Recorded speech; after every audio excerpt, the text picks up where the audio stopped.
میں نے زنا چھوڑنے کے لیے نیت کی، 1000 نفل بھی پڑھی، توبہ بھی کی، لیکن مجھ سے پھر زنا ہو جاتا ہے۔ بہرحال پھر توبہ کریں، ابھی توبہ کا دروازہ بند نہیں ہوا۔ اور دوسری بات یہ ہے کہ جب تک اپنا ماحول نہیں بدلو گے کوئی فائدہ نہیں ہو۔ توبہ بھی کرتے رہو اور تمہاری راتیں جو ہیں وہ بھی ہیرا منڈیوں میں گزریں، تو پھر توبہ کیسے قائم رہ سکتی ہے؟ توبہ کرو، پھر اللہ والوں کی صحبت میں رہو۔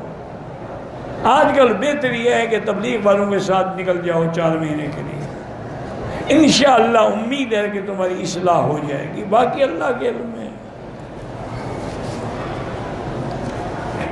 تو اصل بات یاد رکھیں کہ یہ ہے کہ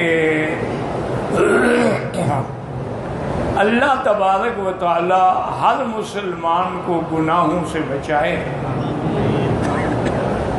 علماء نے اور اولیاء اللہ نے لکھا ہے رحمت اللہ علیہم کہ نعوذ باللہ جب تم گناہ کرتے ہو، کبھی تم نے سوچا بھی ہے کہ تم پر کتنے گواہ ہیں جو دیکھ رہے ہیں؟ سب سے پہلی بات تو یہ ہے کہ اللہ کی ذات دیکھ رہی ہے، اس سے آگے تم چھپ ہی نہیں سکتے۔ چاہے تم غاروں میں چلے جاؤ، محلات کے تہخانوں میں چلے جاؤ، اللہ کے آگے کیسے چھپ سکتے ہو؟ تو ایک تو اللہ دیکھ رہے ہیں، اور دوسرا فرمایا کہ جس زمین پہ تم گناہ کر رہے ہو وہ زمین بھی قیامت والے دن گواہی دے گی کہ یا اللہ یہ ہے وہ بندہ جو میرے اوپر گناہ کرتا ہے۔ تیری زمین پہ زندگی گزاری اور گناہ کرتا ہے۔ اور ایک روایت میں ہے کہ زمین کہتی اللہ مجھے حکم دو، میں اس کو یہیں غرق کر دوں۔ اللہ فرماتے ہیں نہیں، ابھی اس کا وقت نہیں آیا۔ تو ایک اللہ کی ذات بھی گواہ، اور وہ زمین جس پہ تم نے گناہ کیا وہ بھی گواہ، اور تیسرا کرامن کاتبین یعلمون ما تفعلون، اللہ کے فرشتے بھی گواہ، وہ بھی جو تم کر رہے ہو وہ لکھ رہے ہیں۔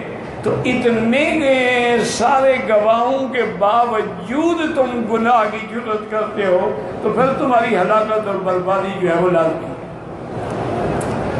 اسی طرح ایک اللہ والے نے لکھا ہے کہ مشکل یہ ہے کہ ہمارے ایمان اتنے کمزور ہو گئے ہیں، ہم کسی سپاہی کے سامنے گناہ نہیں کرتے، ہم کسی چوکیدار کے سامنے گناہ نہیں کرتے، ہم اپنے گھر میں بیوی کے سامنے بھی گناہ نہیں کرتے، ڈرتے ہیں کہ فساد ہو جائے گا، لیکن اللہ سے نہیں ڈرتے ہیں۔ تو نعوذ باللہ، یعنی اتنا بھی ہمارے دل میں اللہ کی عظمت نہیں ہے۔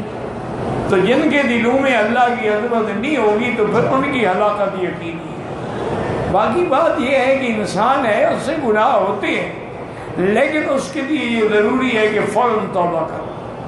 خدا جانے ہمیں اگلا سانس بھی لینا نصیب ہوگا کہ نہیں ہوگا۔ اور جو بندہ توبہ کرتا ہے نا، یاد رکھو اللہ کو بڑا پیارا ہے، اس لیے قرآن میں ہے یہ ان اللہ یحب التوابین، اللہ بہت ساری توبہ کرنے والوں کو محبوب رکھتے ہیں۔ یعنی وہ گناہ گار ہے لیکن اللہ محبوب رکھے ہوئے ہیں کہ بندہ تو میرا ہے نا، پھر میرے دروازے پہ آیا ہے، توبہ کر رہا ہے۔ اور جو اپنے آپ کو گناہوں سے پاک کرتے ہیں اللہ ان سے محبت کرتے ہیں۔